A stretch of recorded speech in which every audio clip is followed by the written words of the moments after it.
Al inicio de la gran controversia entre Cristo y Satanás, de la lucha universal entre el bien y el mal, en el instante en el cual Lucifer se atrevió a desafiar los eternos principios de la justicia divina, ¿no hubiese sido mejor para Dios destruir a Satanás y encontrar alguna manera de borrar la memoria de los ángeles y mundos no caídos que habían contemplado la escena?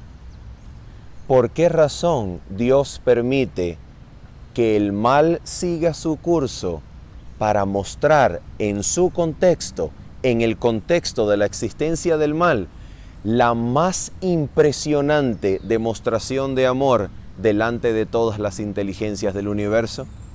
Bienvenido a la lección número 5 de la Escuela Sabática. Venid a mí.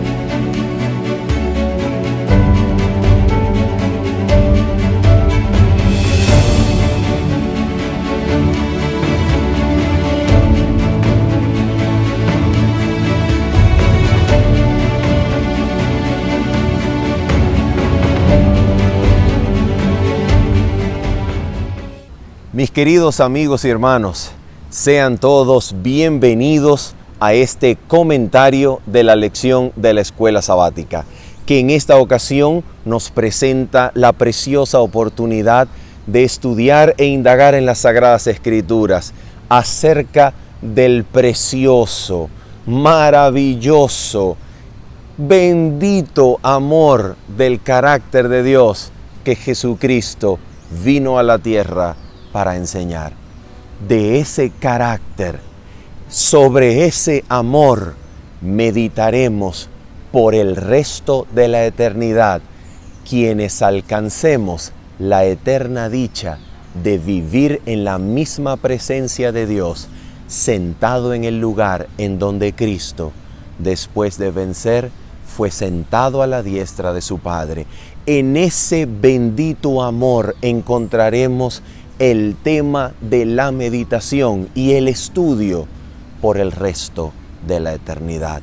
Por esa razón, no hay otra mejor cosa que comenzar a comprender, meditar y ser parte de ese precioso amor desde acá en la tierra.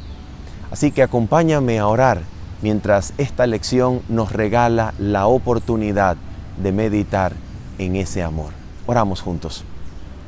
Nuestro Padre Celestial, bondadoso y eterno Señor, es en el nombre de Cristo que hoy, Señor, entramos en santa audiencia delante de ti para intentar, Señor, comprender aquello que excede a todo conocimiento, la anchura, la profundidad, la longitud y la altura de tu amor, Señor, en Cristo para con nosotros. Te pedimos, Señor, que tu Espíritu Santo ilumine nuestro entendimiento, que nuestro corazón te contemple, Señor, y que al contemplarte podamos ser transformados y elevados de gloria en gloria a la misma imagen de aquel bendito carácter de amor que contemplamos. Te lo pedimos, Padre Santo, en el nombre de Cristo Jesús. Amén. Vamos entonces a abrir nuestras Biblias, por favor, en el libro o el Evangelio de Mateo, capítulo número 11. Y es que el día de hoy nosotros vamos a intentar comprender específicamente los versículos 28 al 30. Mateo capítulo 11, versículos 28 al 30. Pero con la finalidad de comprender estos versículos, necesitamos tener alguna información del contexto en el cual estos versículos se encuentran enmarcados, para que de esa manera nosotros podamos leer el pasaje conforme lo más cercano posible a lo que el autor trató de mostrar por medio de esta narración, de esta historia de Cristo en relación con la enseñanza que Cristo quería dar a sus discípulos mientras los acompañaba a predicar a las ciudades de ellos.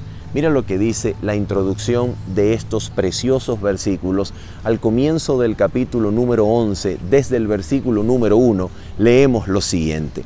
La Escritura dice así: Cuando Jesús terminó de dar instrucciones a sus 12 discípulos, atención, Jesús estaba dando instrucciones a sus 12 discípulos y luego de ello, ¿qué es lo que hace? Mira lo que hace. Y dice, se fue de allí a enseñar y a predicar en las ciudades de ellos. Esto es muy importante.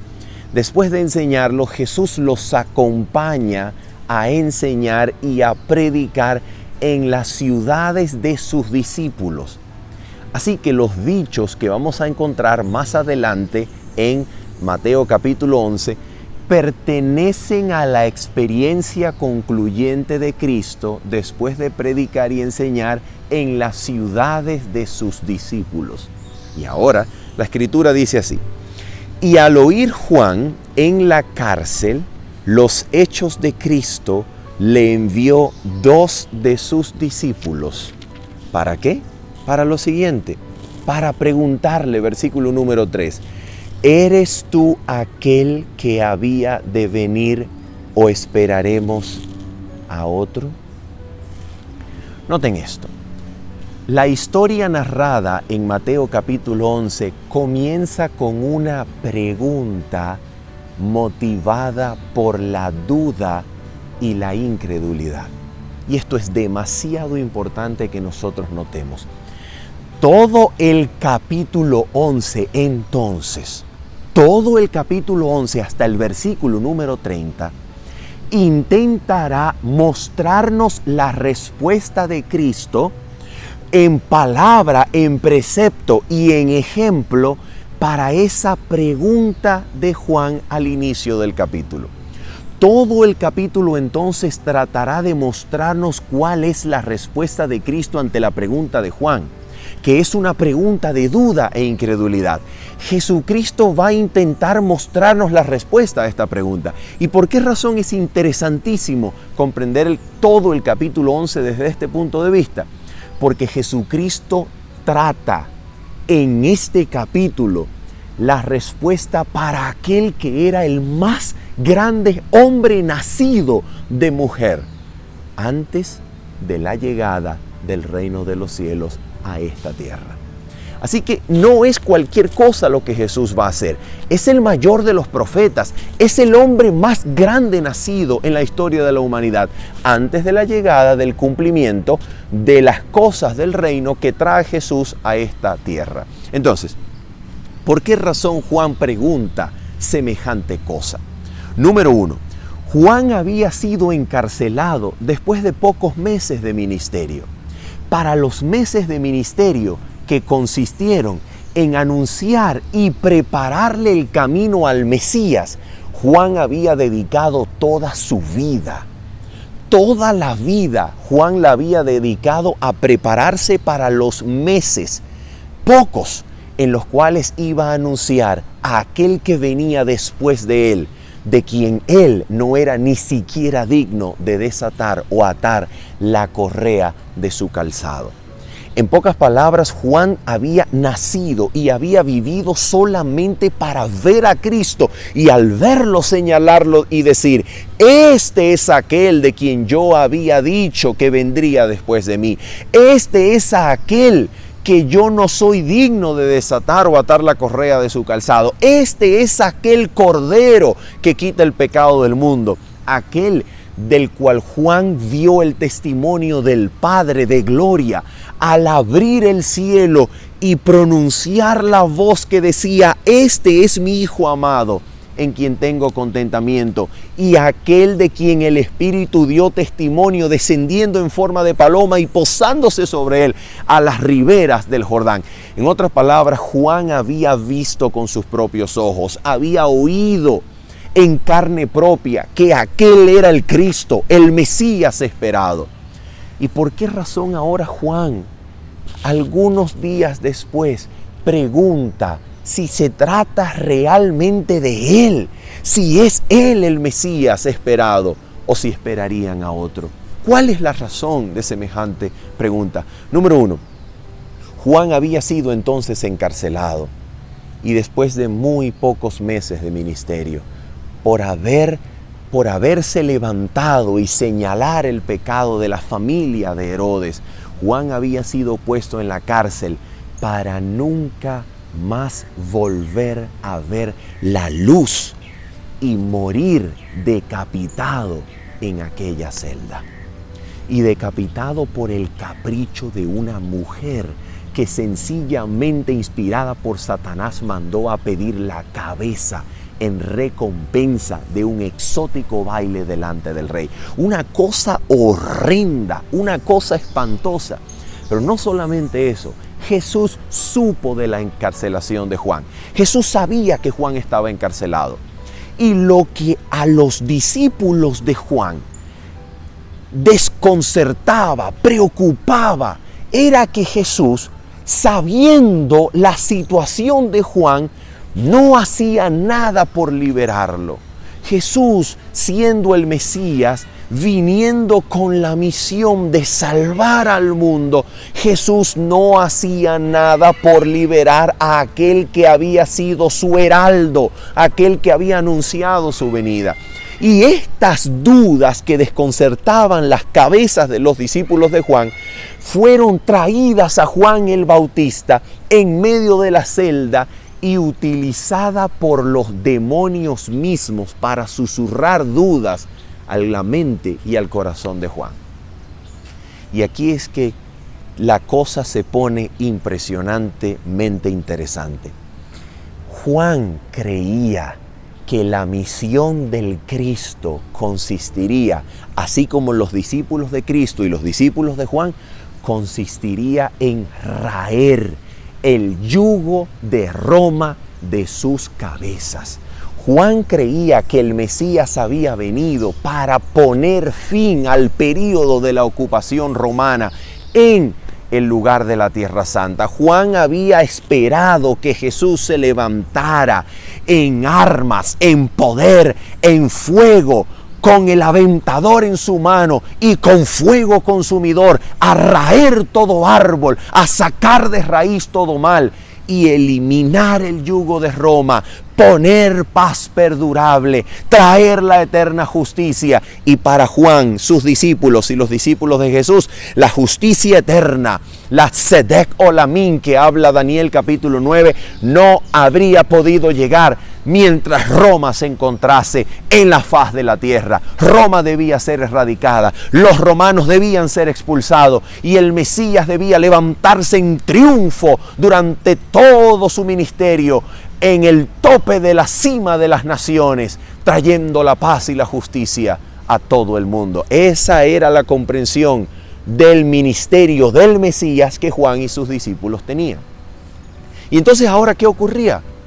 Ahora, ¿cómo es que Jesús se sienta a la mesa de publicanos, que eran los traidores del pueblo judío, cobrando impuesto para Roma de las cabezas de sus propios hermanos? ¿Cómo es que Jesús entraba a las casas de publicanos, se sentaba con los pecadores a comer, mientras el yugo de Roma pesaba más sobre las cabezas de los ciudadanos judíos? ¿Cómo es que Jesús dilataba la erradicación del poder romano mientras él moría en una celda por haber sido el heraldo del Mesías? Y así los demonios llevaban los hechos de Cristo. Así los demonios llevaban las dudas a la mente y al corazón de Juan a través de los discípulos de Juan. Y entonces esa es la razón por la cual la pregunta se formula. La pregunta de incredulidad y de duda. ¿Eres tú el que esperábamos o esperaremos a otro? Y te hago una pregunta, ¿qué es lo que motiva la incredulidad? ¿Qué es lo que motiva la duda en este momento? ¿Cuál es el principal oponente de la fe en el Mesías? Que las cosas no estaban saliendo como lo esperaban ellos. Pregunto, ¿no es exactamente esa la principal razón de nuestra duda, incredulidad, ansiedad, problemas, dificultades, circunstancias precarias, estrecheces? ¿No es esa exactamente la razón por la cual en medio de las circunstancias difíciles nosotros somos llenos de ansiedad y dudamos de Dios, de su amor, de su provisión, de su constante ayuda y su carácter constante de amor para nosotros? ¿No es esa la razón por la cual nosotros dudamos de Dios? ¿Por qué dudamos de Dios? Porque las cosas no están sucediendo como lo esperamos. Porque nosotros esperamos que Dios responda de una forma, esperamos que si Dios tiene un tablero universal en el cual tiene todos los botones a la semejanza de un gran avión, de una gran nave, en el cual controla la dirección en la que va a ir cada parte, cada partícula del universo, nosotros esperamos estar sentados allí juntamente con Dios para decirle qué botón tocar para librarnos exactamente de la manera en que esperamos. Pero cuando eso no sucede, entonces comenzamos a dudar del carácter de amor de aquel que nos invita diciendo, venid a mí y descansad. ¿Se dan cuenta? Es exactamente por eso que dudamos. Eso es exactamente lo que le estaba pasando a Juan el Bautista. Y entonces, ¿qué es lo que Jesús hace para responderle a Juan? Mire lo que Jesús hace. Jesús no responde de una vez, sino que Jesús permanece con los discípulos de Juan a su lado para que los discípulos de Juan vean un día de ministerio de Cristo, viendo cómo Jesús sana, viendo cómo los ciegos reciben la vista, viendo cómo los sordos reciben la audición, viendo cómo los paralíticos comienzan a caminar, viendo cómo los pobres reciben las buenas nuevas, viendo cómo se les abre apertura de la cárcel a los que habían sido encarcelados en la cárcel del pecado y del mal carácter. Y entonces en ese momento, después de un día de ministerio en el cual los discípulos de Juan han contemplado las obras de Cristo, Jesús cita la profecía de Isaías 61 para decirle a Juan que no se trata de otro, que Él, por sus hechos, por su poder, por sus milagros, demuestra la identidad divina de su misión,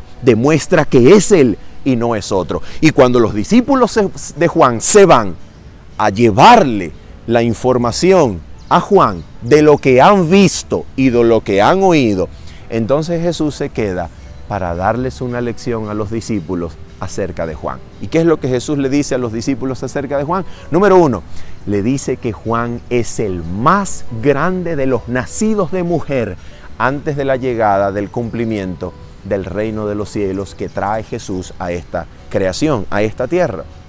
En otras palabras, el reino de los cielos llega con Cristo. Antes de la llegada del reino de los cielos, que viene con Cristo, porque Cristo dijo, si yo estoy entre vosotros, ciertamente el reino de Dios se ha manifestado. Si yo por el dedo de Dios expulso, echo fuera a los demonios, ciertamente el reino de Dios está entre vosotros. Entonces el reino de Dios es traído a la creación por medio de Cristo. Antes de la llegada de los tiempos del cumplimiento, el profeta Juan, de acuerdo con Cristo, es el mayor de los hombres nacidos en esta creación. Y luego de eso dice que aquel era el Elías que había de venir. Pero mira lo que va a decir Jesús, y aquí es donde Jesús hace el puente con los dichos pertinentes a las ciudades impenitentes, a las ciudades que no se arrepienten de los discípulos donde Jesús había ido a predicar. Mira esto, aquí está el puente con los dichos en relación con las ciudades. Dice así Jesús. Más versículo número 16 de Mateo capítulo 11 versículo 16. Dice así: ¿Mas a qué compararé esta generación? Es semejante a los muchachos que se sientan en las plazas y dan voces a sus compañeros, diciendo, os tocamos flauta y no bailasteis, os endechamos y no lamentasteis. porque vino Juan, que ni comía ni bebía, y dicen, demonio tiene. En otras palabras, vino Juan a través de la demostración de una vida austera, de una vida absolutamente limitada, en la cual no hubo contacto con publicanos ni pecadores, sino un anuncio del juicio venidero, y una vida totalmente limitada a alimento sencillo en el desierto para sobrevivir y prepararse para la misión de ser el heraldo, reprochando con su propia vida y testimonio el pecado de los excesos del pueblo. Y dijeron de él, demonio tiene. En otras palabras, Juan era el que endechaba, el que decía, ay, ay del juicio venidero. Juan era el que endechaba. Pero en lo que Jesús está diciendo sobre esta generación, ¿quién es Jesús? Jesús es el que toca la flauta. Porque Jesús vino para que el pueblo se regocijara. Jesús vino no para tiempos de ayuno, porque no se puede ayunar mientras el esposo estaba con ellos. Jesús vino para mostrar por medio de su vida el verdadero carácter de Dios, que hacía necesario que el pueblo celebrara, se regocijara y dijera, he aquí los pecadores son hallados, los muertos tienen vida, y se hiciera la celebración de la vida de Dios que se había manifestado en medio de ellos. Pero Jesús vino para comer entonces y beber con los publicanos y pecadores. ¿Y qué dijeron? Este es un comilón. En otras palabras, atención con lo que vamos a decir. Proceder al arrepentimiento no depende tanto de la señal dada por Dios, porque Dios había dado una señal austera, una señal de endecha, de lamento, y el pueblo dijo, demonio tiene. Pero luego dio una señal de abundante gozo a través de la flauta que tocó Jesús para aquella generación, y en vez de bailar y gozarse, dijeron, es un comilón y bebedor. No depende el arrepentimiento tanto de la señal dada por Dios, sino del corazón, que puede decidir responder o permanecer en su pecado. Y entonces, haciendo eso, hablando en estos términos, Jesús comienza a decir lo siguiente. Atención. Versículo número 20. Entonces comenzó a reconvenir a las ciudades en las cuales había hecho muchos de sus milagros. En otras palabras, mira esto. Para Juan el Bautista y los discípulos de Juan fue suficiente ver un día de ministerio de Cristo y saber que en Cristo los afligidos, los menesterosos, los necesitados, los ciegos, los cojos, los sordos eran sanados y restaurados. Para Juan y sus discípulos fue suficiente para comprobar que Jesús era el Mesías y que la profecía se estaba cumpliendo en él, para aceptar y recuperar la fe en Cristo como el Mesías. Para Juan fue solamente necesario un día de ministerio. Pero para las ciudades, los muchos milagros que Jesús hace no bastaron para llevarlas al arrepentimiento, sacándolas de su incredulidad y llevándolas a Cristo para hallar descanso y paz. Entonces, ¿depende de la cantidad de milagros que se haga proceder al arrepentimiento? ¿Depende de la señal apoteósica para que puedan las naciones proceder al arrepentimiento? En otras palabras, ¿tiene Dios que hacer más milagros para que el ser humano se arrepienta? No, no se trata de eso. Proceder al arrepentimiento es la decisión de un corazón que responde o rechaza la atracción de gracia, que es solamente la fuerza del amor que trae y convence del carácter precioso del Dios que mostró su amor en una cruz. Y vamos a hablar de eso en un momento. Mira esto. Así que entonces Jesús había hecho milagros, muchos milagros en las ciudades de sus discípulos. ¿Pero qué pasó? Mira lo que pasó. Jesús dice entonces que comenzó a reconvenir a las ciudades en las cuales había hecho muchos de sus milagros. ¿Y por qué las reconviene? ¿Por qué? Mira lo que dice el texto, versículo 20. Porque no se habían arrepentido. Y ahora Jesús dice de ellas, atención, ay de ti Corazín, ay de ti Betsaida, porque si en Tiro y en Sidón se hubieran hecho los milagros que han sido hechos en vosotras, tiempo ha que se hubieran arrepentido en cilicio y en ceniza. Por tanto os digo que en el día del juicio será más tolerable el castigo para Tiro y para Sidón que para vosotras. Y nuevamente en la misma tónica Jesús dice, y tú Capernaum, la ciudad de Pedro, la ciudad de sus primeros discípulos, atención, y tú Capernaum, que eres levantada hasta el cielo, hasta el Hades serás abatida, porque si en Sodoma se hubieran hecho los milagros que han sido hechos en ti, habría permanecido hasta el día de hoy. Por tanto, os digo que en el día del juicio será más tolerable el castigo para la tierra de Sodoma que para ti. Aquí vamos a hacer una pausa y vamos a ver de qué se trata lo que Jesús está diciendo. Nota esto. ¿Por qué razón Juan está en la cárcel? Porque Jesús no ha decidido libertarlo, porque hacer esto podía haber acortado su misión, poniéndolo en problemas con Roma, eliminando su influencia al mundo, acortando su ministerio y trayendo una muerte prematura. ¿Por qué razón Jesús prefiere dejar que Juan muera decapitado en la cárcel, sin levantarse en armas y enfrentar a Roma por su injusticia y a la familia de Herodes como traidores del pueblo judío e inmoral, pecador, adúltero? ¿Por qué razón? Nota esto. Porque Jesús vino al mundo no para traer en primer lugar el fuego del juicio sobre los habitantes de la tierra. Pero esto no significa que Jesús piense que el juicio es absolutamente innecesario. Esto no significa que Jesús descuide la parte de la justicia de Dios que atañe al juicio, a la erradicación y eliminación eterna del pecado de toda su creación. Esto no impide que Jesús hable del juicio venidero que ha de venir como castigo terrible sobre las ciudades impenitentes a las cuales le está hablando. Pero escucha esto.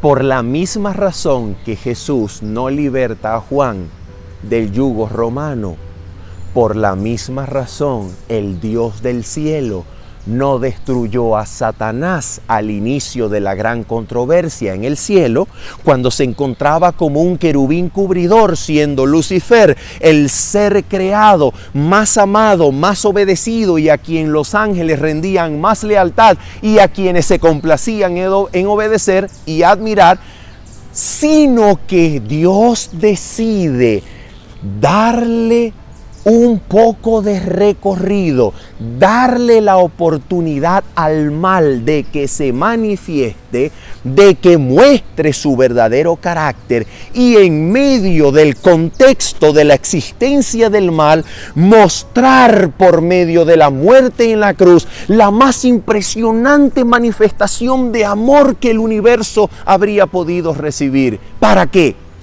Para que finalmente, cuando el día del juicio llegue y el lago de fuego y azufre destruya, elimine y erradique por completo la existencia del mal de la creación de Dios, entonces no quede otra garantía que impida el levantamiento de una nueva rebelión o pecado en el universo, que el amor manifestado por Dios en la cruz, heridas que recibió el Hijo de Dios en su propio cuerpo, haciéndose hombre, reteniendo por siempre su humanidad por los siglos sin fin, cuyas heridas en su cuerpo de carne mostrarán que Dios es absolutamente amor, que es verdadero, que es leal, que no destruye, antes de mostrar que la rebelión no tiene causa,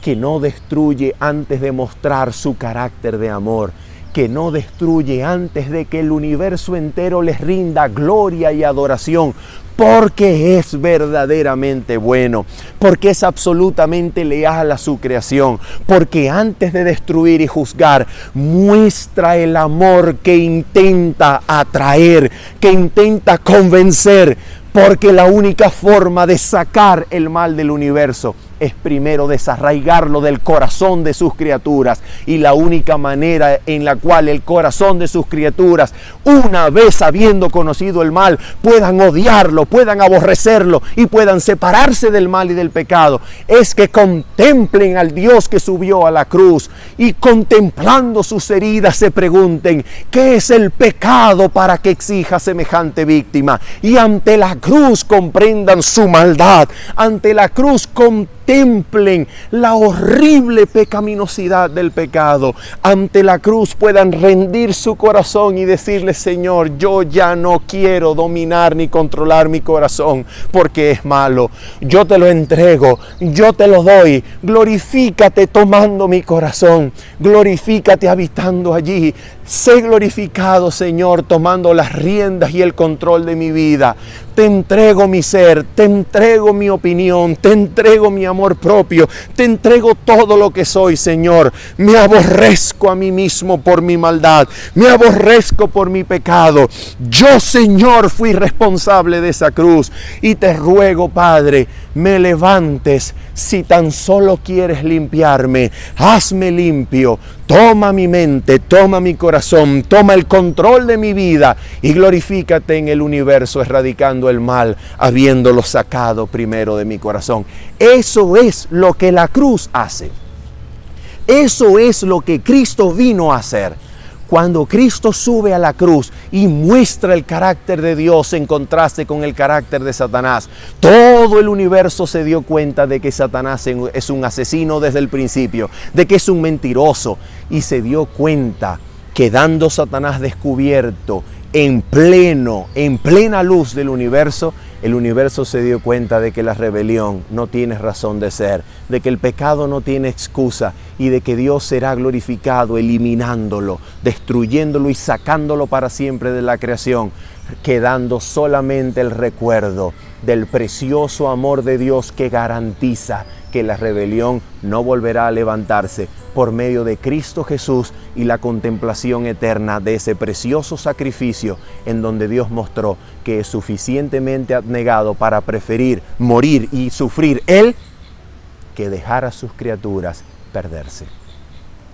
De eso se trata.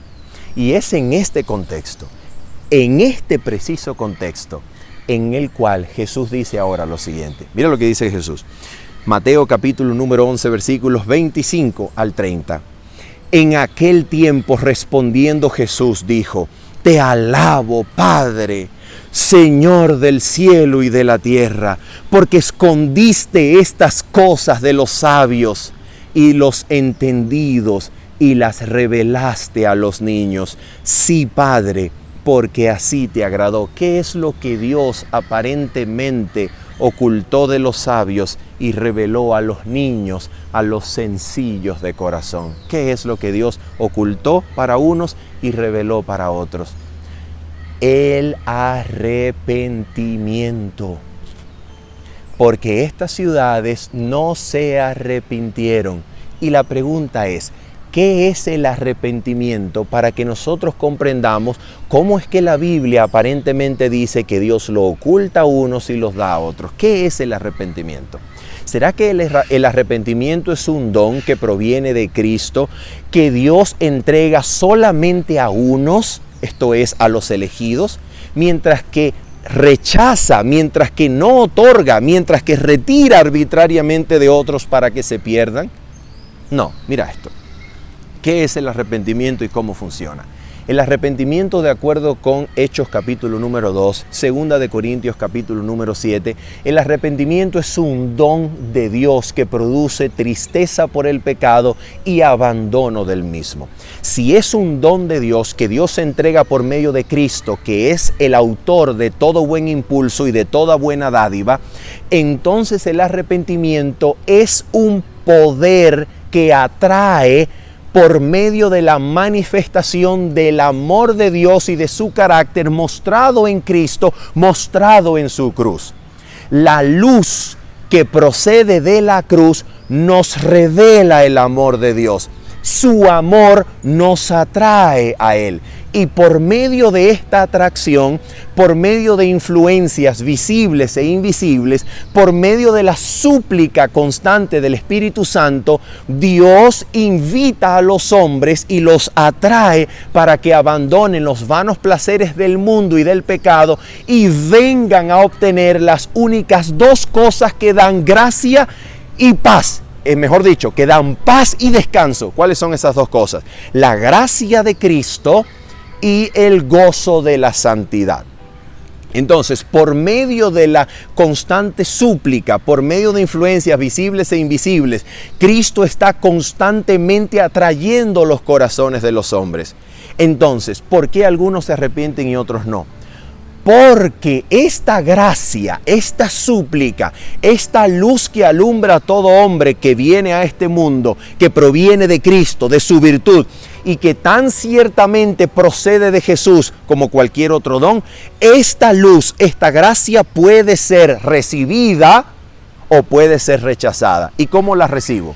La recibo el poder de atracción, recibo el don del arrepentimiento, cuando sencillamente consiento, cuando sencillamente cedo a la influencia, cuando sencillamente no me resisto, cuando sencillamente no me opongo. Pero como tengo el poder de oponerme, de resistirme, de no ceder, entonces las personas que no se arrepienten son aquellas que ante la gracia e influencia del Espíritu Santo, por medio de influencias visibles o invisibles, que es Cristo suplicando al alma que venga a Él y deje ser atraída por su amor, en este momento, cuando esto sucede, la conciencia se puede oponer.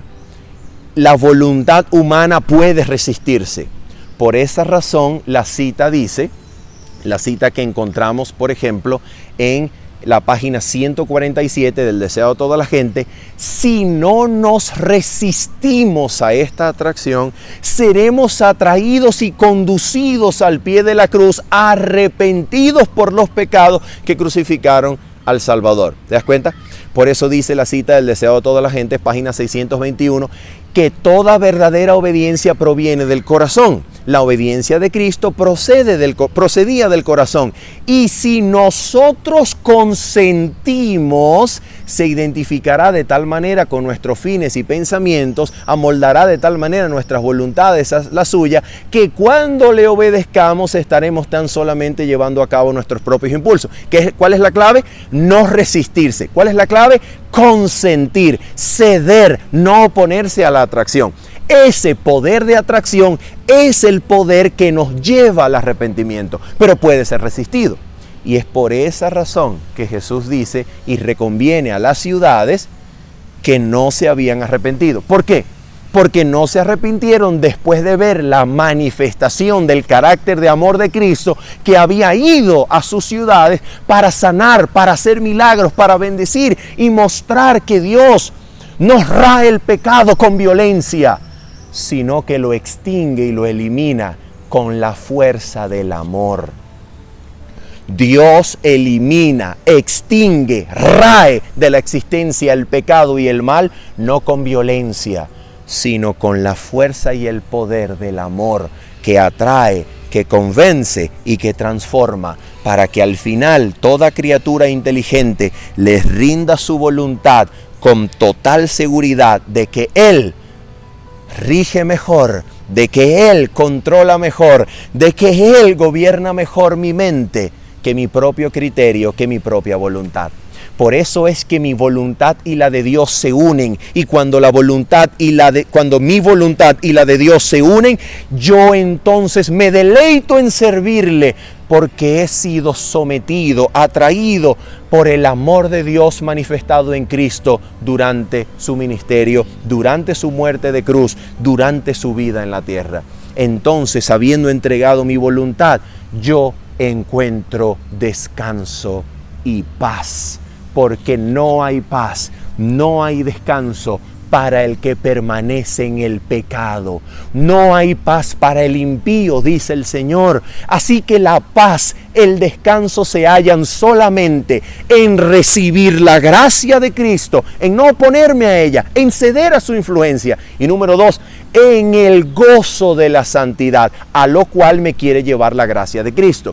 Porque si la gracia de Cristo se me da y no produce en mí el gozo de la santidad, sino sencillamente el ocultamiento de un pecado, porque hay gracia para seguir pecando, no voy a encontrar ni paz ni descanso, porque la paz y el descanso solamente se encuentran en recibir la gracia de Cristo y en permitir que ella te lleve a experimentar el gozo de la santidad, el gozo de ser apartado de todo pecado, de todo mal, para ser entregado a Cristo limpio y sin mancha delante del trono por obra eficaz de la sangre de Cristo. Y es esto entonces lo que Cristo dice ahora en el versículo número 28. Vamos a terminar con ellos. Venid a mí todos los que estáis trabajados y cargados, y yo os haré descansar. ¿Cómo podemos ir a Cristo? ¿Cómo podemos ir a Cristo? ¿Será que para ir a Cristo yo debo primero arrepentirme? No, no y no. El arrepentimiento es dado por Cristo. Quien me faculta para ir a Cristo es Cristo mismo. Mira esto. Voy a leer para ti una preciosa cita que encontramos en un libro conocido como Fe y Obras. En la página número 73, la autora, la mensajera del Señor, nos dice así acerca del arrepentimiento y de ir a Cristo. Mira lo que ella nos dice. Atención. Ahora bien, dice ella, ustedes pueden aferrarse a su propia justicia y pueden pensar que han tratado de hacer lo correcto y que después de todo, con esto serán salvos. No pueden ver que Cristo lo hace todo. Debo arrepentirme primero, dicen algunos. Debo avanzar hasta aquí por mí mismo, sin Cristo. Y entonces Cristo sale a mi encuentro y me acepta. Oh, no, no, no. Mira lo que dice ella. Ustedes no pueden tener un solo pensamiento sin Cristo. No pueden tener la inclinación de acudir a Él a menos que Él ponga en movimiento influencias e impresiones su espíritu en la mente humana. Y si hay un hombre sobre la faz de la tierra que tiene alguna inclinación hacia Dios, es a causa de las muchas influencias que se han puesto en acción dirigidas a su mente y corazón. Esas influencias invitan a la lealtad a Dios y al aprecio de la gran obra que Dios ha hecho por él. Ahora mira cómo termina la cita. Por consiguiente, jamás digamos que podemos arrepentirnos por nosotros mismos y entonces Cristo perdonará. No, por cierto, es la gracia de Dios la que perdona. Es el favor de Dios lo que nos conduce mediante su poder al arrepentimiento. Por lo tanto, todo proviene de Jesucristo, todo pertenece a Él y uno quiere simplemente dar gloria a Dios. ¿Te das cuenta? ¿Todo proviene de quién? Todo proviene de Cristo. Así que cuando Cristo te dice en imperativo, venid a mí, ¿qué es lo que Cristo te está diciendo en realidad? Cristo te está diciendo, vine por ti y morí en una cruz para hacer posible que nazcas. Número 1. No solamente hice posible que nazcas, quitando la condenación que había recibido toda la humanidad en Adán, No solamente hice posible quitar la muerte y traer la vida para que vivas, sino que ahora mientras estás vivo, desde el momento en que tienes conciencia moral, estoy suplicando por mi espíritu y mostrándote las evidencias a través de la naturaleza y a través de mi vida, a través de mi palabra, a través de mi ejemplo y mi muerte en la cruz. He estado influyendo y suplicando a tu alma diciéndote: ven, abandona los vanos placeres del mundo y del pecado y déjate traer. No solamente te atrae, no solamente te da poder, no solamente te da la gracia que suaviza el corazón y habla a tu conciencia, sino que se muestra delante de ti, te ilumina con la luz que alumbra a todo hombre que viene a este mundo. Y cuando te ilumina, te muestra la palabra, muestra su carácter, te dice: yo te he perdonado,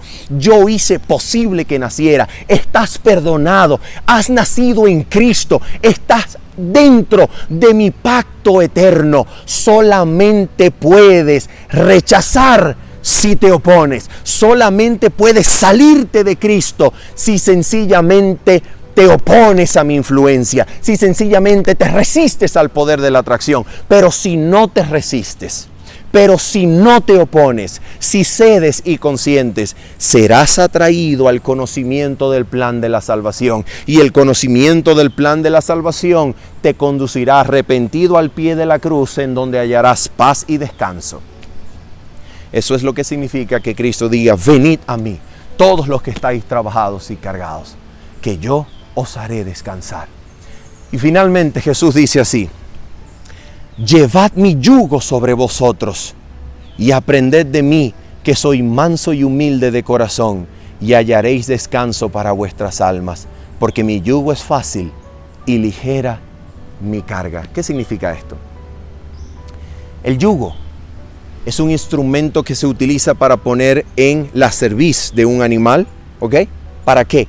Para que habiendo recibido ese instrumento de madera, ese instrumento que algunas veces era de hierro también, ese instrumento sobre su cerviz, el animal pueda arrastrar la carga, pueda arrastrar el arado, y de esa manera entonces la tierra pueda ser preparada para el cultivo. Pero algunas veces el yugo tiene dos orificios, dos semicírculos para ser colocados sobre dos diferentes animales. ¿Qué es lo que Jesús está diciendo? Jesús está diciendo: mira, comparte mi yugo, deja que yo lo arrastre, deja que yo lo mueva, deja que con mi poder, con mi gracia, yo arrastre tu carga. Deja que con mi fuerza todopoderosa yo lleve la responsabilidad de preparar tu vida para que el cultivo sea poderosamente rico. Deja que yo me encargue, deja que yo arrastre, deja, porque así mi carga es fácil, porque mi yugo es ligero. Eso es lo que Jesús está diciendo. En otras palabras, querido amigo y hermano, no puedes tú por ti mismo producir ningún fruto para la gloria de Dios. No se puede.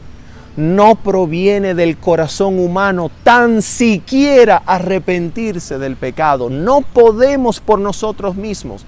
Pero si no nos resistimos a la gracia y el poder de la atracción que nos atrae de su divino amor, entonces seremos conducidos al lugar exacto donde Dios puede iniciar una nueva vida que proviene enteramente de lo alto.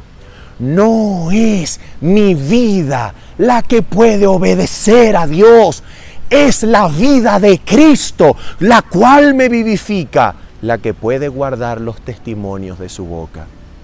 Por esa razón, no te resistas a su gracia y a su atracción.